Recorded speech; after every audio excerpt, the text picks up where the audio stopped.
ভাবি আসসালামু আলাইকুম। ভাবি কই গেছিলেন? এই তো একটু এখানে। ভাবি কিছু লাগবে না করে কি? না না না। ভাবি একদিন কিন্তু চা খেতে আসবো ভাবি। সালমা, সালমা, হ্যাঁ আপু বলো। শোনো আমাকে হসপিটালে নিতে হবে, আমার পেন হচ্ছে, তাড়াতাড়ি আয়। আপু আমাদের আসতে তো ঘন্টাখানেক লাগবে।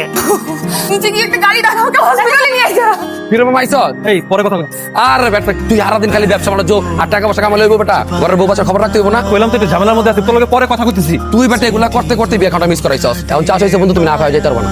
কে তুই? বন্ধু না আমি। এই কি বন্ধু তুই? হ্যাঁ আমার বিয়ে হইছে, আমার বাচ্চা হইছে, আমি তোরে খাবো কেন? কইতা তুই ঝামেলার মধ্যে আছে, পরে কথা কইতে। পায়রা কি করলো ভাই? ফ্যামিলি প্রেশার না এখন পাপ হইছে হয় পরে বেটা বন্ধু বান্ধব। আজকে যদি তোমার বন্ধু না থাকতো তাহলে হয়তো আমাদের বাবুকে আর আমাকে তুমি দেখতে পারতো না। আমার বন্ধু? পাবেল ভাই তোমার বন্ধু না? ওনাকে বাইরে দেখতে কি যেমনটা লাগে, এই তোরটা তার পুরোপুরি অন্যরকম। পাবেল, দোস্ত আমার ভুল হয়ে গেছে দোস্ত। বন্ধু আমার মাফ করে দে। আমি সরি বন্ধু। বন্ধুও কইতাছস আবার সরিও কইতাছস। ওই বেটা আমার ছোটবেলার বন্ধু না?